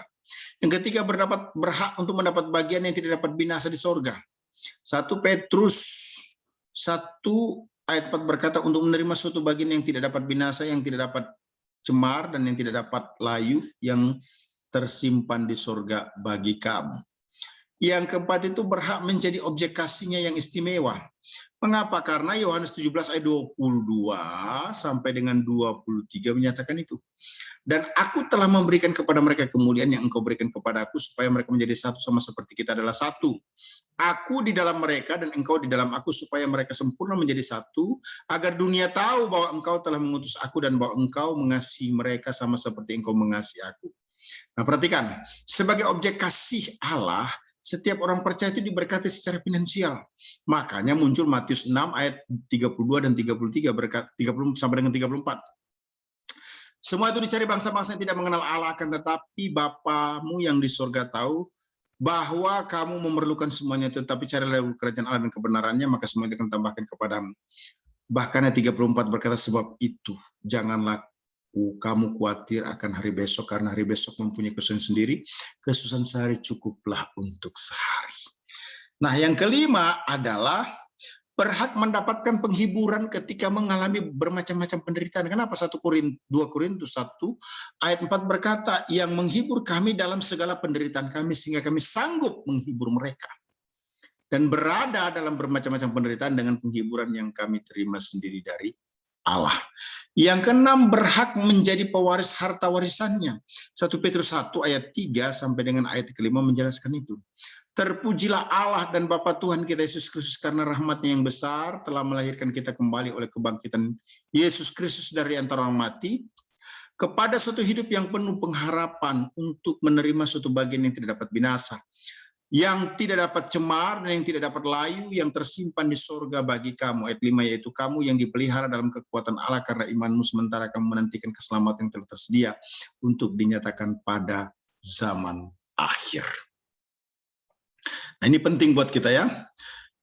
Selanjutnya kita perhatikan hasil dari pengangkatan atau adopsi. Setidaknya ada 3 hal penting terkait ya. Pertama, setiap anak-anaknya didiami oleh Roh Kudus. Galatia 4 ayat 6 menjelaskan itu. Dan karena kamu adalah anak, maka Allah telah menyuruh roh anaknya ke dalam hati kita yang berseru ya Aba ya Bapa. Selanjutnya Roma 8 ayat 9 berkata, tetapi kamu tidak hidup menurut daging melainkan dalam roh, jika memang roh Allah diam di dalam kamu. Tetapi jika orang tidak memiliki roh Kristus, ia bukan milik Kristus. Nah, pendiaman Roh Kudus itu dalam hidup orang percaya memampukan untuk menampilkan atau menunjukkan buah roh. Galatia 5:22 sampai 23 berkata, tetapi buah roh ialah kasih, sukacita, damai sejahtera, kesabaran, kemurahan, kebaikan, kesetiaan, kelembutan, penguasaan diri. Tidak ada hukum yang menentang hal-hal itu. Nah, yang kedua, setiap anak-anaknya tidak hidup dalam ketakutan. Roma 8 ayat 15 ya. Karena berdiamnya Roh Kudus menyebabkan setiap orang percaya sadar bahwa dosa bahkan maut yang menjadi sumber ketakutan itu lenyap. Yang ketiga, setiap anak-anaknya beroleh warisan Bapa untuk hidup selama-lamanya bersama Kristus. Roma 8 ayat 17. Nah, setiap anak-anaknya mempunyai hak sebagai pewaris kekayaan Bapa surgawi. Selanjutnya kita perhatikan disatukan dengan Kristus. Apa sih yang dimaksudkan disatukan dengan Kristus? Definisinya begini. Suatu kesatuan hidup di mana roh manusia di samping secara tetap sempurna mempertahankan kepribadian dan keunikannya, kemudian dipenetrasi oleh roh Kristus untuk dijadikan satu dengan Kristus. Sehingga setiap orang percaya menjadi pewaris yang sama dengan semua orang tebusannya. Jadi sifat penyatuan ini adalah penyatuan hidup. Orang percaya dengan Kristus bukan merupakan penyatuan mistis atau ritus gerejawi. Saya ulangi, yang disebut dengan disatukan dengan Kristus bukan berdasarkan aturan gereja mistis atau ritus, tapi disatukan di dalam Kristus oleh rohnya. Nah, istilah dalam Kristus ini terjemahkan dalam bahasa Alkitab Yunani, en Christo. Dalam bahasa Inggris disebut in Christ, digunakan setidaknya 10 kali ya. Baik dalam Roma 12 ayat 5, 2 Korintus 5 ayat 17, Galatia 3 ayat 28, pasal 5 ayat 6, Efesus 2 ayat 6 ayat 13, pasal 4 ayat 32, 1 Tesalonika 2 ayat 14, pasal 5 ayat 18, 2 Timotius 3 ayat 12. Jadi it's very clear tentang penyatuan di dalam Kristus ini. Nah, ada keistimewaan yang perlu kita perhatikan ketika kita disatukan dalam Kristus ya. Ini penting untuk kita pahami bersama-sama. Apa sih keistimewaannya? Pertama, itu setiap orang yang dalam Kristus tidak mengalami hukuman kekal. Roma 8 ayat 1, ya demikianlah sekarang tidak ada penghukuman bagi mereka yang ada dalam Kristus. Yang kedua, setiap orang yang dalam Kristus itu merupakan satu kesatuan dari anggota tubuh Kristus. Roma 12 ayat 5, demikianlah juga kita walaupun banyak adalah satu tubuh di dalam Kristus, tetapi kita masing-masing adalah anggota yang seorang terhadap yang lain. Ketiga, setiap orang yang dalam Kristus merupakan ciptaan baru. 2 Korintus 5 ayat 17 berkata, jadi siapa yang dalam Kristus adalah ciptaan baru, yang lama sudah berlalu, sesungguhnya yang baru sudah datang. Yang keempat, setiap orang yang ada dalam Kristus tidak dibeda-bedakan, melainkan satu adanya. Galatia 3 ayat 28 berkata, dalam hal ini tidak ada orang Yahudi atau orang Yunani, tidak ada hamba atau orang merdeka, tidak ada anak laki-laki atau perempuan, karena kamu semua adalah satu di dalam Kristus Yesus. Yang kelima, setiap orang yang ada dalam Kristus menjadi berarti karena pekerjaan iman yang didasarkan pada kasih. Perhatikan Galatia 5 ayat 6. Sebab bagi orang-orang yang ada dalam Kristus Yesus, hal bersunat atau tidak bersunat tidak mempunyai sesuatu arti. Hanya iman yang bekerja oleh kasih. Yang keenam, setiap orang dalam Kristus Yesus mendapatkan tempat bersama-sama Tuhan di sorga. Efesus 2 ayat 6 berkata, dan di dalam Kristus Yesus, Ia telah membangkitkan kita juga dan memberikan tempat bersama-sama Dia di sorga. Yang ketujuh, setiap orang yang dalam Kristus menjadi dekat dengan Allah. Efesus 2 ayat 13 ya.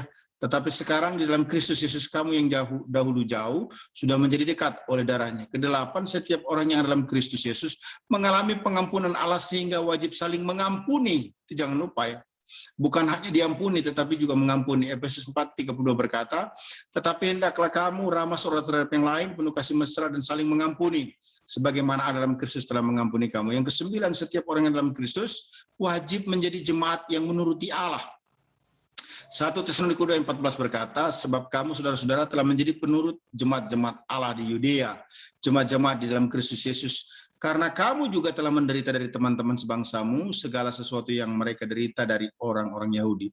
Ke-11, setiap orang yang dalam Kristus wajib mengucap syukur. Kenapa? 1 Tesalonika 5:18 berkata, mengucap syukurlah dalam segala hal, sebab itulah yang dikehendaki Allah di dalam Kristus Yesus Tuhan kamu. Ke-11, setiap orang yang dalam Kristus layak menderita karena beribadah kepada Allah.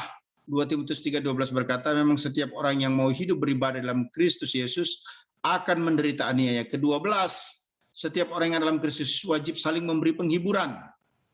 Filemon 1 ayat 20 berkata, ya saudaraku, semoga engkau berguna bagiku di dalam Tuhan, hiburkanlah hatiku di dalam Kristus. Yang ke-13, setiap orang dalam Kristus harus teguh beriman kepada Allah. Ibrani 3 ayat 14 berkata, karena kita telah beroleh bagian dalam Kristus apa saja, asal saja kita teguh berpegang sampai pada akhirnya pada keyakinan iman kita yang semula. Ke-14, setiap orang yang dalam Kristus Yesus harus yakin akan kedatangannya. 1 Yohanes 2 ayat 28 berkata, maka sekarang anak-anakku tinggal dalam Kristus, supaya apabila ia menyatakan dirinya, kita beroleh keberanian percaya dan tidak usah malu terhadap dia pada hari kedatangannya. Jadi jelas sekali nih, betapa hebatnya ketika kita mengalami yang namanya union with Christ, disatukan dengan Kristus. Ada setidaknya 14 keistimewaan ketika kita disatukan dengan Kristus di dalam rohnya. Nah, konsep kesatuan dengan Kristus ini sangat penting dalam spiritual life, ya, ilmu keselamatan dan kehidupan rohani. Nah, kesatuan dengan Kristus ini merupakan inti kebenaran dari keseluruhan doktrin Kristen sebenarnya. Setiap aspek dari hubungan Allah dengan orang percaya itu berkaitan dengan Kristus. Nah, kesatuan setiap orang percaya dengan Kristus ini jangkauannya sangat luas, dimulai dari keputusan untuk mendapatkan hidup yang kekal di dalam Kristus, selanjutnya didasarkan pada karya penebusan yang terjadi dalam sejarah.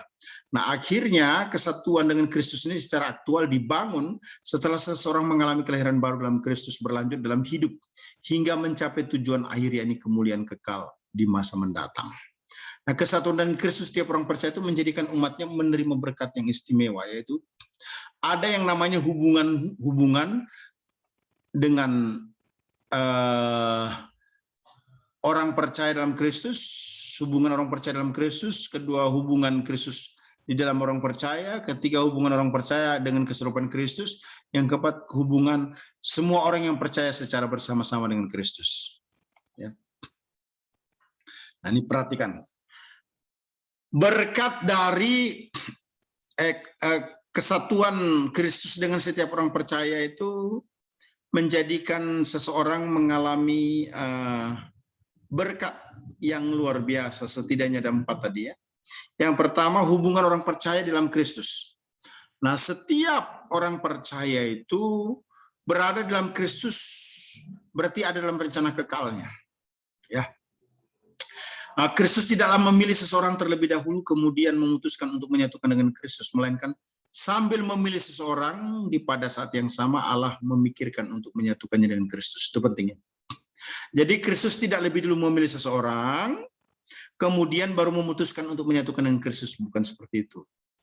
Melainkan sambil memilih seseorang, pada saat yang sama memikirkan orang untuk menyatukannya dengan Kristus.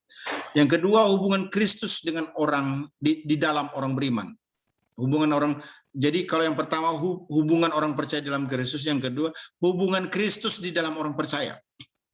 Ya, ini Tuhan Yesus membicarakan mengenai relasi dengannya ketika ia berkata, barang siapa tinggal dalam aku dan aku dalam dia, ia berbuah banyak. Itu jelas ya. Yohanes 15 ayat yang kelima. Jadi hanya orang percaya yang ada dalam Kristus, tetapi dia juga berada di dalam orang percaya. Ya.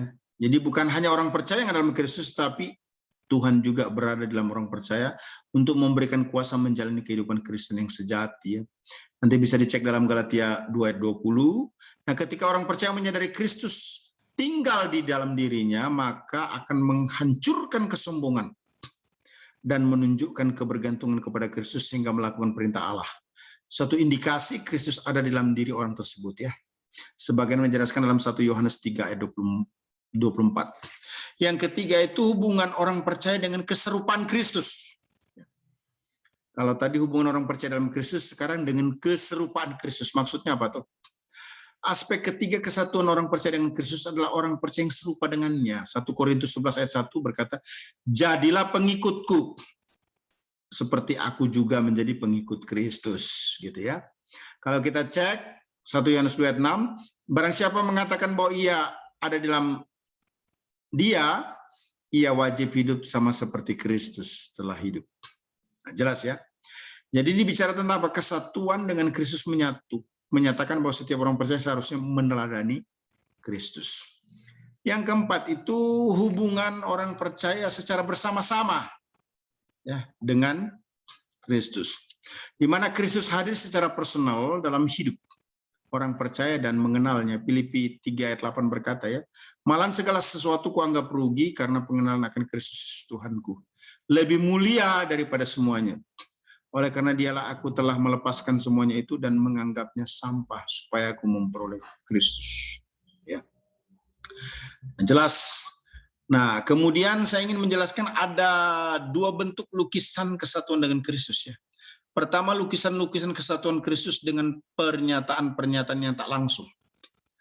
Itu ditunjukkan itu misalnya dengan persatuan antara sebuah gedung dengan pondasinya ya. Efesus 2 ayat 20 bisa dicek di situ ya. Kemudian maksud saya jadi penyatuan ini menggambarkan tempat kediaman Allah dan bait Allah ya. Karena bicara tentang sebuah gedung dan pondasinya. Itu menjelaskan tentang penyatuan kediaman Allah dan bait Allah. Yang kedua itu penyatuan antara suami dengan istri. Itu bisa dicek nanti ya dalam Efesus 5 ayat 31 sampai dengan 32 ya. Nah, ini bicara tentang kesatuan suami dan istri. Yang ketiga bicara persatuan antara pokok anggur dan ranting ya. Yohanes 15 ayat yang kelima.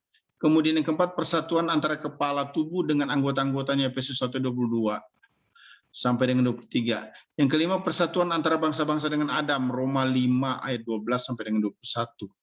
Nah, jadi kelima penggambaran tersebut menyatakan lukisan-lukisan tentang kesatuan dengan Kristus. Kesatuan yang bersifat tak langsung, tapi juga ada kesatuan yang sifatnya langsung untuk kita perhatikan ya. Lukisan tersebut ya. Misalnya nih, setiap orang percaya dinyatakan berada dalam Kristus Galatia 3 ayat 27 ya. Yang kedua, Kristus dinyatakan berada dalam orang percaya Yohanes 14 ayat 20. Yang ketiga, Bapa dan Anak dinyatakan dalam setiap orang percaya sehingga berakar dalam kasih. Efesus 3 ayat 14 sampai dengan ayat yang ke-17. Yang keempat, setiap orang percaya hidup bersatu dengan Kristus sebagaimana Kristus hidup bersatu dengan Bapa ya. Yohanes 6 ayat 56 ya sampai dengan 57. Kemudian yang kelima itu setiap orang percaya dijadikan waris sifat ilahi 2 Petrus 1 ayat 4 ya. Yang keenam setiap orang percaya satu di dalam Kristus Yohanes 17 ayat 21 sampai dengan 23. Yang ketujuh setiap orang percaya dijadikan satu dengan roh, satu roh dengan Kristus ya. 1 Korintus 6 ayat 17. Nah, jadi jelas bahwa penyatuan itu dilukiskan baik dalam bentuk langsung maupun tidak langsung. Betapa jelasnya argumentasi tentang penyatuan itu dengan ilustrasi-ilustrasi yang tidak bisa disangkal ya. Baik, kita masuk di sesi disucikan. Apa sih yang dimaksud dengan disucikan oleh Yesus Kristus? Pemisahan hidup dari dosa untuk maksud khusus meliputi penyerahan diri ya. Nah, kalau kita memperhatikan itu setidaknya itu yang disebut dengan penyucian itu ada 3 hal terkait ya. Pertama, penyucian orang percaya merupakan bagian yang tidak terpisahkan dari penebusan Allah. Itu jangan lupa ya. Nah, penyucian ini berhubungan erat dengan tindakan Allah oleh Roh Kudus yang menyucikan seluruh hakikat hidup orang berdosa yang telah beralih dari hidup yang dikuasai atau dikendalikan dosa menjadi bertobat ya. Nah, yang kedua itu penyucian merupakan tindakan Allah yang didasarkan oleh kebaikan dan kasih-Nya. Nah, ini bicara tentang bagaimana Allah menguduskan orang percaya bagi dirinya, meneguhkan, melengkapi dengan segala kebaikan atau hidup bertekun, serta menandai umatnya sebagai miliknya ya. 1 Tesalonika 5 ayat 23 ya, Ibrani 13 ayat 20. Nah, selanjutnya yang ketiga itu penyucian merupakan karya Roh Kudus yang meneguhkan persekutuan orang percaya kepada Allah dalam Kristus. Jadi penyucian ini sebenarnya merupakan pemisahan yang menghubungkan dengan Tuhan kepada kedudukan istimewa ya. Apa itu? Persatuan dan persekutuan dengan Kristus. Jadi hubungan orang percaya dengan Kristus merupakan relasi yang sangat suci, yang bermakna adanya tuntutan untuk berkomitmen menjalani hidup yang suci. Baik, selanjutnya kita perhatikan penyucian itu terkait dengan 3 pengalaman atau 3 aspek. Yang pertama disebut dengan position sanctification ya. Kesucian secara posisi ini dialami oleh orang percaya setelah menerima Yesus Kristus secara pribadi. Orang percaya dipisahkan menjadi orang yang suci di hadapan Allah ya. Dosa keturunan atau imputasi tidak ada lagi bagi orang tersebut. Orang percaya diposisikan tidak berdosa. Begitu kira-kira ya. Jadi dia diposisikan sebagai orang yang benar. Kemudian yang kedua adalah progressive sanctification ya. Apa sih progressive sanctification itu? Kesucian secara pengalaman atau experiential sanctification or progressive sanctification ya. Nah, kesucian secara pengalaman ini menunjukkan pemisahan terus-menerus ya. Sebagaimana dinyatakan dalam 1 Petrus 1 ayat yang ke-16, sebab pada tertulis kuduslah kamu, sebab aku kudus. Jadi kekudusan yang dimaksud adalah kekudusan yang bersifat terus-menerus untuk dialami oleh setiap orang percaya yang membutuhkan komitmen dan penyerahan hidup yang dikuasai, dikendalikan, dikontrol oleh Roh Kudus. Nah, yang ketiga adalah yang disebut dengan perfected sanctification. Jadi 3P ya. Pertama positive sanctification, kedua progressive sanctification, yang ketiga perfected sanctification. Nah, perfected sanctification itu penyucian akhir ini adalah penyucian total yang terjadi ketika rapture ya, atau pengangkatan gereja, di mana Kristus akan mengubah tubuh yang hina menjadi serupa dengan tubuhnya yang mulia. Filipi 3:20 ya, sampai dengan 21.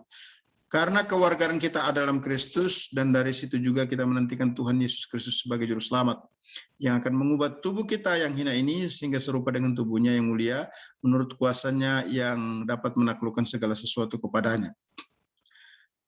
Nah, penyucian atau pengudusan akhir yang disebut dengan perfected or final sanctification ini berkaitan dengan eskatologi ya, yaitu kedatangan Kristus kedua kali, rapture secara khusus ya, yang berarti dituntut kedewasaan atau kesempurnaan total di saat Yesus datang kembali untuk mengubah tubuh yang hina ini menjadi tubuh yang mulia.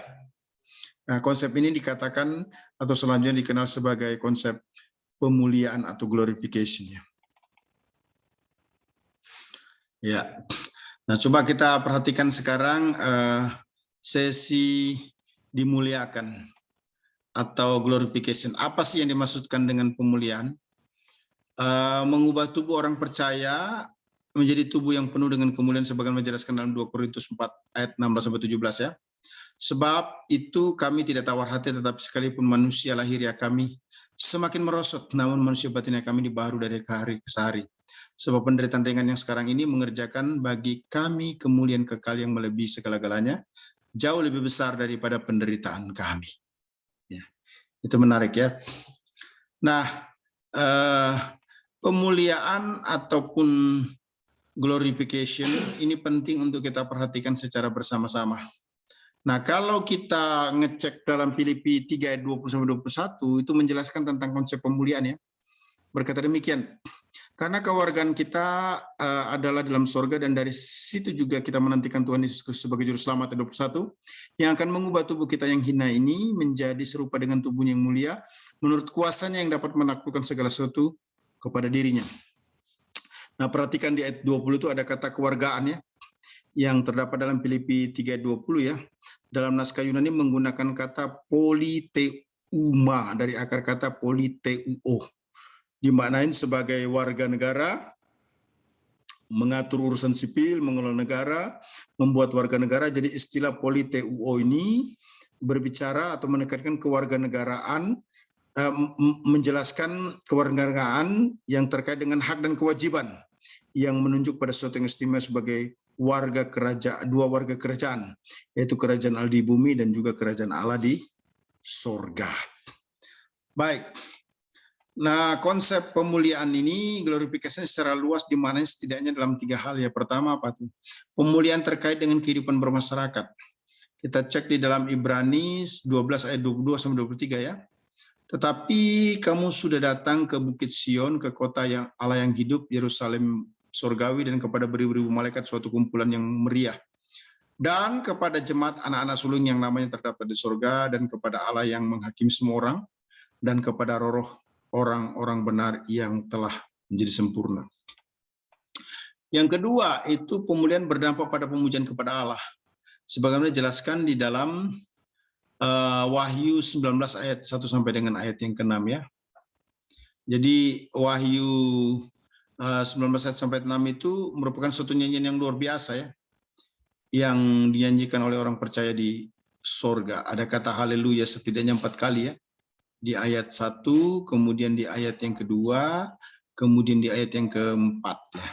Ayat 3 maksud saya, dan ayat 4, dan juga ayat yang ke-6. Yang ketiga itu pemuliaan itu berdampak pada komitmen melayani terus-menerus dengan cara beribadah kepadanya ya.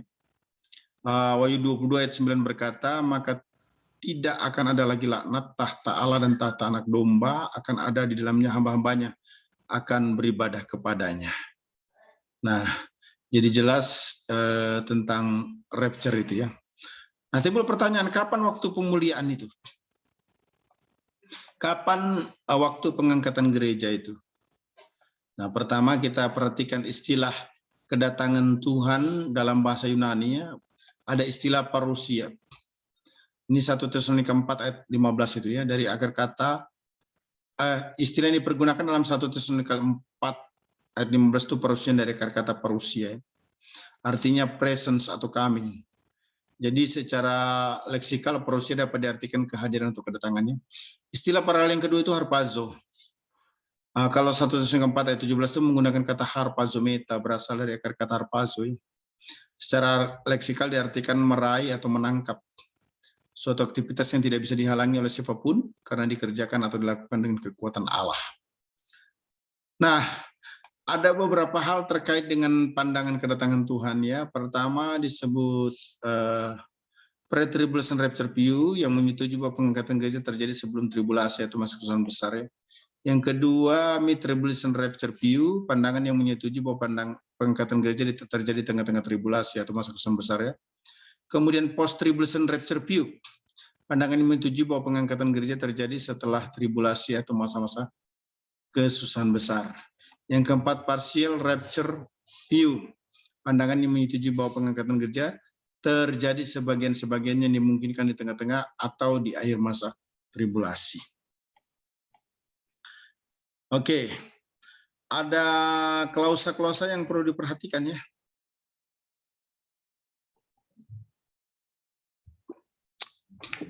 Dari 1 Tesalonika 4 ayat 13-18, Yohanes 14 ayat 1-4, 1 Korintus 15 ayat 51-52.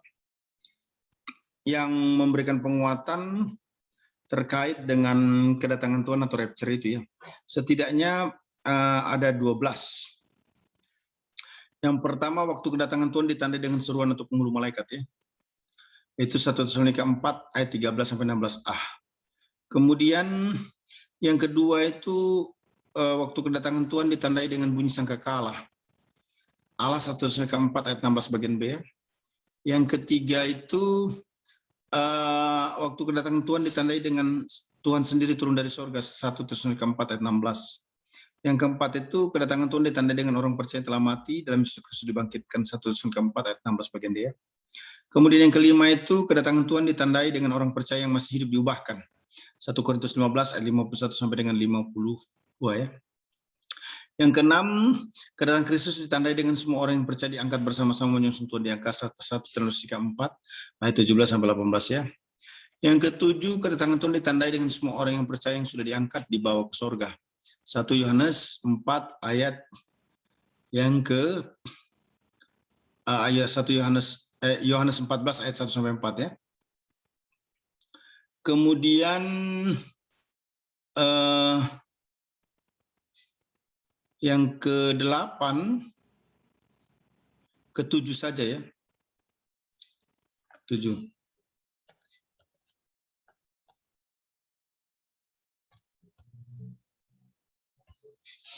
Sampai 7 aja sebenarnya dia. Iya. Ke-7 terkait dengan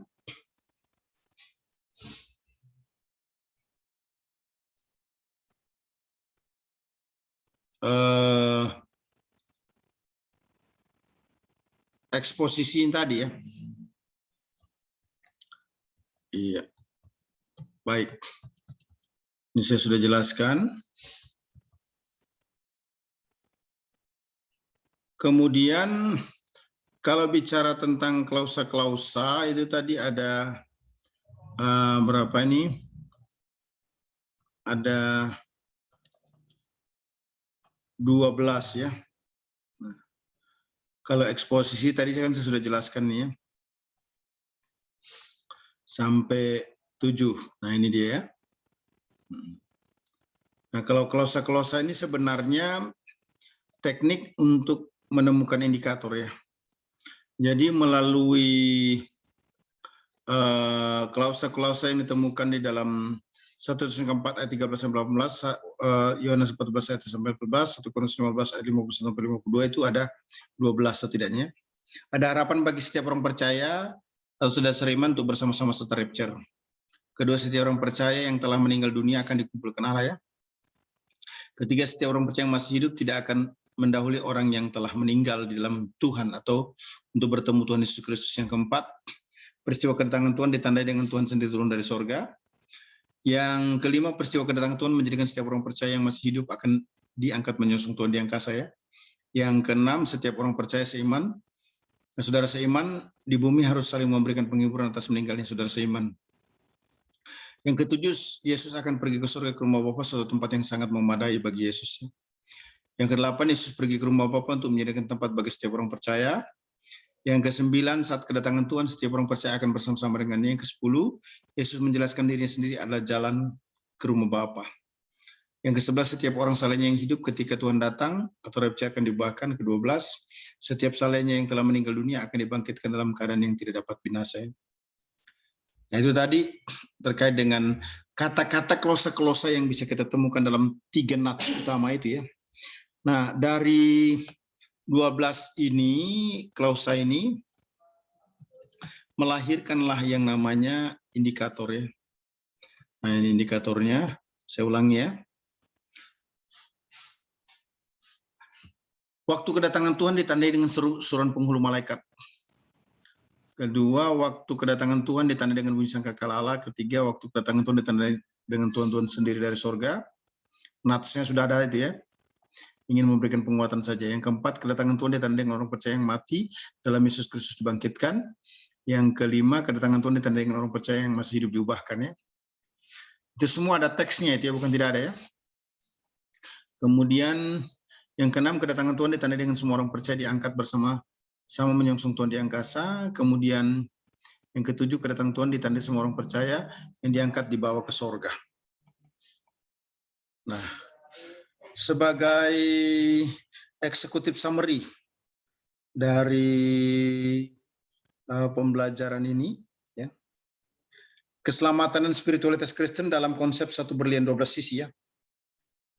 Nah, setelah kita masuk di webinar yang ke-10 ini, Soteriology Spirituality itu terdiri 12 sesi kan. Nah, hari ini merupakan sesi yang terakhir sebenarnya, bukan sesi ke-13 ya. 10 sesi, ini merupakan sesi yang terakhir ya. Nah, saya sudah menyampaikan tentang teori satu berlian yang merupakan keselamatan, 12 sisi yang merupakan konsep keselamatan ya. Pilihan, pengganti, ya, penebusan, pemuasan, perpalingan, kemudian kelahiran baru, dan juga pendamaian ya. Kemudian pembenaran, pengangkatan, penyatuan dengan Kristus, penyucian, pemuasan, itu sudah saya sampaikan semua ya. Nah, sebaiknya kita memposisikan diri dalam hal ini setelah belajar Strategy Spiritual Life itu disebut dengan teologi harmonisasi keselamatan atau harmonization self theology. Karena jika tidak berpihak pada teologi Arminian akan berpotensi melemahkan kasih karunia ya. Namun jika berpihak pada teologi Calvin akan berpotensi melemahkan tanggung jawab kepadanya. Nah, diusulkan konsep satu berlian 12 sisi ini yang merupakan pola pendekatan yang paling cocok hemat saya, karena merupakan penggabungan, makanya disebut harmonisasi dari teologi Arminian dan Calvin. Nah, position sanctification itu hal yang sangat penting ya, di mana setiap orang menerima dosa turunan atau imputasi dari Adam dan Hawa dinyatakan telah final, selesai. Artinya tidak menerima hukuman dosa lagi, ya, karena dia sudah mengalami pencurian darah Yesus. Nah, progressive sanctification ini sangat penting untuk pergumulan hidup dari waktu-waktu ya, agar hidup berkenan kepada Yesus. Kemudian perfected sanctification terjadi pada Yesus datang dan menjemput kita sebagai salinya, kita disucikan 100%. Termasuk dosa progressive sanctification ya, penyucian secara terus-menerus ya, waktu Yesus datang. Nah, beberapa hal penting terkait dengan pengajaran tentang keselamatan ya. Saya menjelaskannya sebagai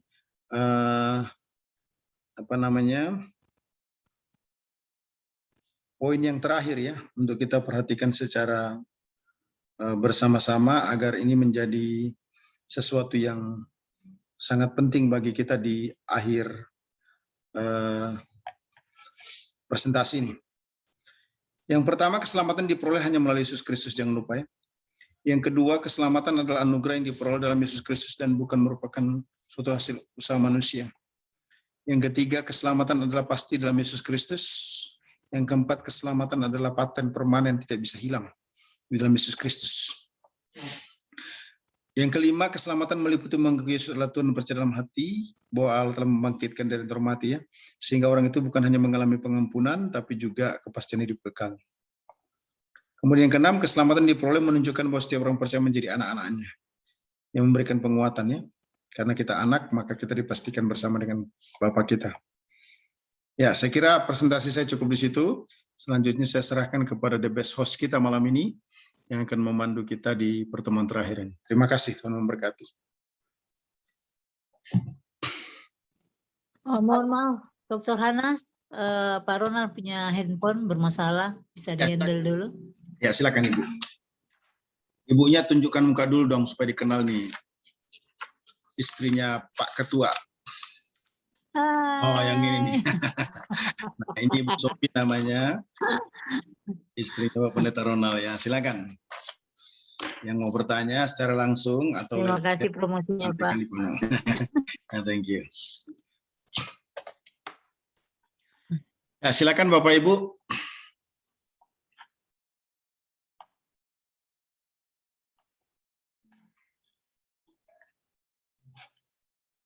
Teman-teman, sahabat yang mau menambahkan juga akan menjadi sangat baik ya. Ada Pak Evan, ada Pak Teddy, ada Pak Edwin, ada Pak Timotius. Silakan. Boleh Pak. saya? Boleh Ya. saya? Ya, silakan Pak Edwin. Ya, baik. Terima kasih Pak Hanas. Saya banyak mendapatkan pelajaran dari Pak Hanas, bukan hanya sekedar 10 dimensi ini, tetapi sudah sejak lama saya ikuti, walaupun tidak terlalu aktif, jadi saya mengucapkan terima kasih. Ini adalah mungkin 10 dimensi yang terakhir hari ini, sehingga saya bisa mengucapkan terima kasih. Namun ada beberapa masukan jika diterima, supaya bisa terkomunikasikan kepada Pak Hanas. Ya, silakan Pak.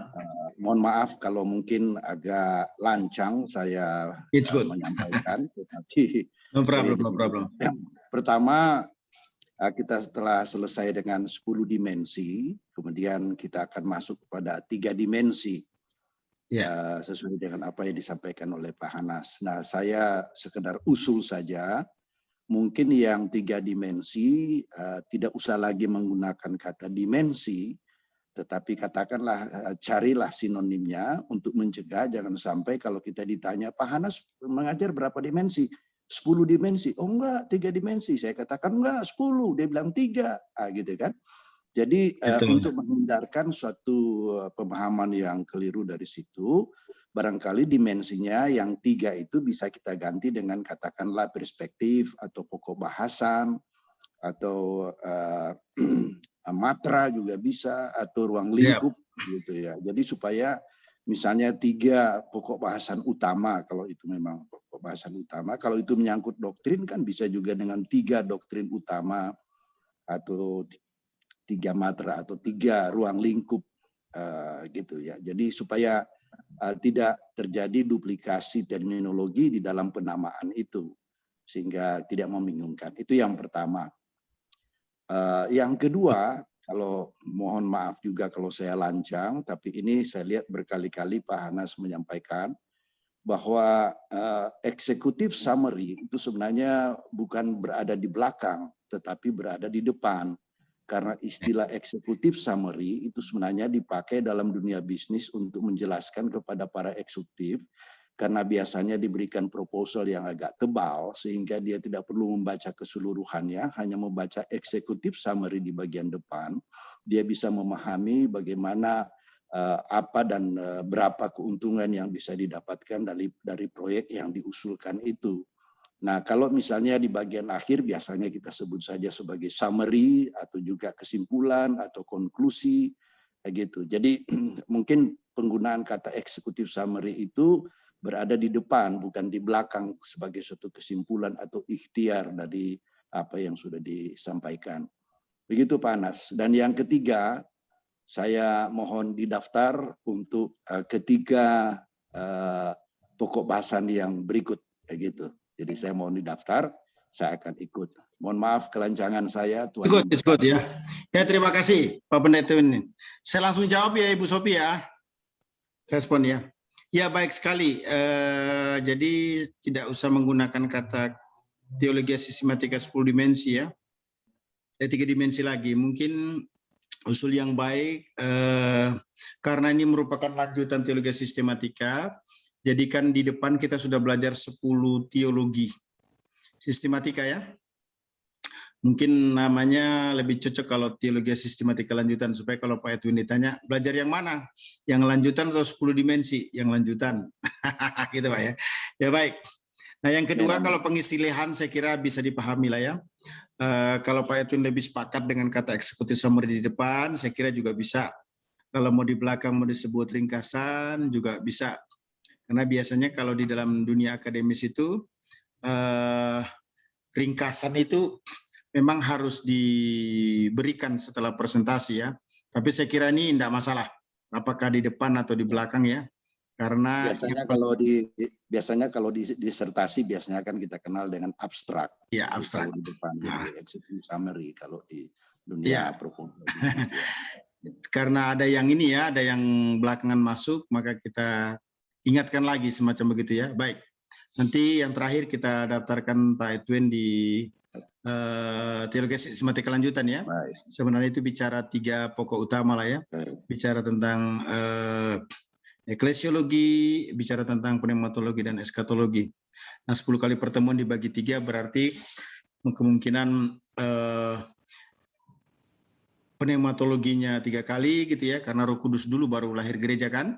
Kemudian eklesiologi lahir setelah pencurahan Roh Kudus, baru lahir body Christ atau church ya. Kemudian kita bicara tentang eskatologi 4 kali pertemuan. Ya good idea. Terima kasih Pak Edwin, Tuhan berkati ya. Terima kasih. Terima kasih. Teman-teman yang lain mungkin? Ya, saya Pak Dr. Hanas. Ya silakan Pak. Pak Pendeta Evan. Ini ya belum baku dapat orangnya, padahal sudah lama ini. Nanti kalau kita potong bebek baru ganteng. Ya, gimana Pak Pendeta? Silakan. Kalau justification atau Pembenaran. pembenaran itu, apakah benar statement saya adalah posisi manusia yang oleh anugerah, itu oleh anugerah dibenarkan di hadapan Allah.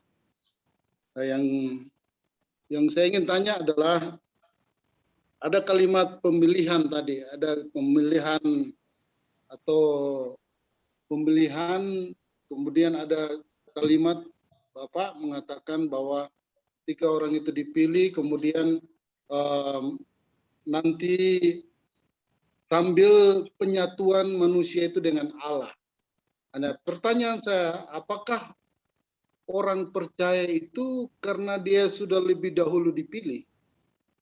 Dia dipilih, sudah lebih dulu dipilih. Jadi kalau gitu, yang nantinya nggak selamat atau yang mereka nggak percaya Yesus, berarti mereka nggak dipilih. Begitu. Itu aja. Terima kasih.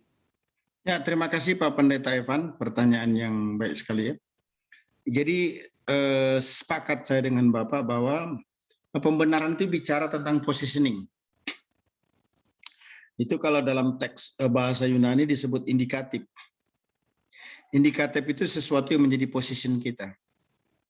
Bukan sesuatu yang kita kerjakan karena kita dapat. Begitulah. Jadi dibenarkan karena kasih karunia di dalam pengorbanan Yesus Kristus kan. Makanya disebut teori 1 berlian 12 sisi. Kemudian penyatuan dengan Kristus. Di dalamnya ada pemilihan ya. Nah, begini. Tadi kan ada gambar langsung tentang langsung.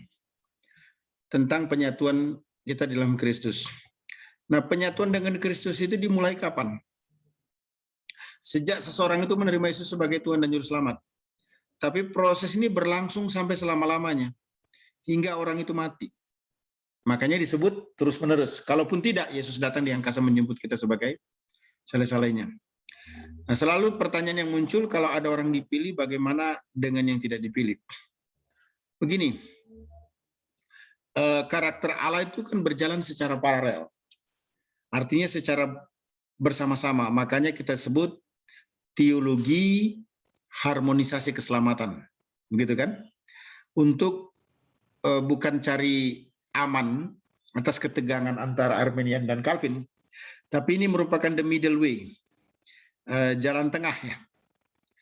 Karena saya meyakini bahwa anugerah itu dominan, tapi juga responsibility itu mengikuti anugerah yang tidak boleh melemahkan anugerah. Nah, pemilihan itu ada di dalam kemahatahuan Allah. Pemilihan itu ada di dalam kemahadaulatan Allah. Pemilihan itu ada di dalam kemahakasih Allah. Nah, maka kita mendefinisikan dulu. Yang disebut dengan kemahatahuan Allah itu apa? Tidak ada yang Allah tidak tahu. Semuanya Allah tahu. Bukan Allah kalau dia tidak tahu. Termasuk awal dan akhir dari kehidupan seseorang. Namun ini adalah misteri bagi manusia. Dan manusia tidak perlu mempermasalahkan tentang kemahatahuan Allah. Karena dia memang maha tahu. Dia tidak maha tahu kalau dia tidak tahu akhir dari perjalanan hidup seseorang. Begitu. Yang kedua, Allah mau berdaulat. Artinya tidak ada kekuasaan kedaulatan Allah yang bisa dihambat, dihalangi, ditandingi, dipatahkan, dibatalkan, digagalkan oleh manusia. Nah, itu berarti Allah berdaulat, dia berkuasa. Kalau dia memilih seseorang, dia berkuasa untuk menjaga kepastian keselamatan, itu jelas ya. Efesus 1 ayat 13-14 dikatakan apa? Dipelihara hingga hari penebusan. Nah, kalau kita sebut Allah Maha Kasih, maka yang kita perlu ketahui bahwa tidak ada kasih Allah yang patut diragukan. Nah, dengan demikian, maka Kalau orang itu menolak Yesus sebagai Tuhan dan Juru Selamat pribadi, kasih Allah dinyatakan kepada orang itu iya, tapi orang itu menolaknya. Begitu. Nah, jadi ketika kita melihat ini sebagai sesuatu yang berjalan secara paralel, secara bersamaan, maka kita akan sepakat yes untuk konsep pemilihan. Kenapa yes untuk konsep pemilihan? Karena pemilihan itu ada dasarnya. Allah Maha Kasih, Yesus diberikan. Yang kedua, pemilihan itu ada dalam kedaulatannya. Yang ketiga, pemilihan itu ada dalam kematahuannya. Nah, ketika kita mengawinkan Allah yang Maha Tahu, Allah yang Maha Berdaulat, Allah yang Maha Kasih, maka kita akan berkata, kalau begitu sebenarnya permasalahannya itu bukan ada pada diri Allah, tapi permasalahannya itu ada pada diri manusia. Dengan kata lain, bahwa manusia itu tahu dipilih atau tidak, yang paling utama itu dari Allah atau dari dirinya. Kepentingannya itu ada pada manusia, bukan pada Allah. Pada dirinya, bukan pada Allah. Kenapa? Karena pada prinsipnya, kalau boleh saya katakan, orang itu tanpa terkecuali diberikan Yesus kepadanya. Yesus mati untuk semua orang. Untuk semua orang, ya. Tetapi hanya orang yang menerimanya lah yang mendapatkan kepastian hidup yang kekal. Jadi ketika seseorang menerima Yesus, baru dia tahu dia dipilih. Timbul pertanyaan, itu dari pihak Allah atau dari pihak manusia? Dari pihak manusia, bukan dari pihak Allah. Kenapa? Dari pihak Allah itu betul keselamatan itu menjadi efektif waktu orang itu menjadi percaya. Tetapi Allah yang Maha Tahu, Allah yang Maha Berdaulat, Allah yang Maha Kasih itu tidak perlu lagi dipertanyakan, tidak perlu lagi disangsikan, tidak perlu lagi diperdebatkan, khususnya terkait dengan pemilihan itu. Kenapa? Karena pemilihannya itu merupakan hak prerogatif. Lagi pula yang Maha Kasih, Maha Tahu, dan Maha Berdaulat itu berjalan secara paralel, sehingga kita tidak bisa ada celah untuk mempertanyakan atau menyangsikan atau melemahkan. Nah, memang yang paling berat sekarang itu adalah dari pihak manusia. Jadi yang dipermasalahkan itu bukan dari pihak Allah semestinya, dari pihak manusia. Ya, saya kira begitu. Terima kasih, Pak. Thank you. Pak Kasih. Thank you. Ya, I get something new. ya. Thank you. Terima kasih, terima kasih. Saya Pak Anas. Ya, silakan Pak Timotius, silakan Pak. Terima kasih atas waktunya ya Pak Anas. Saya menyimak dari tadi agak tertarik juga tentang yang kedua dari Pak Evan Kamas ini. Nah, sekarang kontradiksinya di sini, Pak. Itu kan antara dipilih, kalau mungkin di seberang kan hidayah gitu loh. Nah, dengan di Alkitab sendiri kan, jadikanlah semua bangsa muridku. Artinya kan sebenarnya Tuhan sangat merindukan bahwa semua bangsa, semua manusia itu menjadi murid Dia. Kenapa kok ada yang dipilih ya dan ada yang tidak dipilih? Terima kasih gitu Pak Anas. Menarik ya. Semakin hangat nih diskusi kita di pertemuan terakhir ini. Ya, Great Commission itu memberikan penekanan kan intinya bukan pergi, bukan baptis, bukan ajar. Intinya itu adalah menjadikan murid dengan cara pergi, baptis, dan ajar, ya. Dikatakan semua bangsa tanpa terkecuali. Nah, di sini harus dilihat ada dua hal. Yang pertama terkait dengan keselamatan, yang kedua itu tentang kehidupan dalam kerajaan 1000 tahun. Apa yang dimaksudkan dengan keselamatan begini? Apakah pilihan Allah membatasi Great Commission? Jawabannya tidak. Jawabannya tidak. Terus kenapa ada Great Commission? Iya. Great Commission itu ada ya untuk memberikan kesempatan kepada murid-murid terlibat dalam proyek keselamatan ini supaya kita mendapatkan upah memerintah dalam kerajaan 1000 tahun. melalui webinar ini, melalui STT, melalui buka pelayanan, dan sebagainya. Itu semua upaya-upaya sebagai pendekatan untuk menjadikan semua bangsa murid Tuhan. Yang bukan hanya memperkenalkan Yesus, tapi juga gaya hidup sebagai murid Kristus. Nah, kita perlu tanya lagi. Ada pertanyaan selanjutnya nih, Pak. Kenapa manusia kok perlu dilibatkan untuk Great Commission? Bukankah Allah itu, kalau dia mau, 1 detik semua orang menjadi percaya kepadanya? Allah tidak melakukan itu. Karena Allah itu memberikan kehendak bebas. Kalau dia melakukan itu, maka tidak kelihatan kehendak bebas yang ada dalam diri setiap orang. Semestinya orang itu bebas, berhak untuk menolak, dan berhak juga untuk menerima.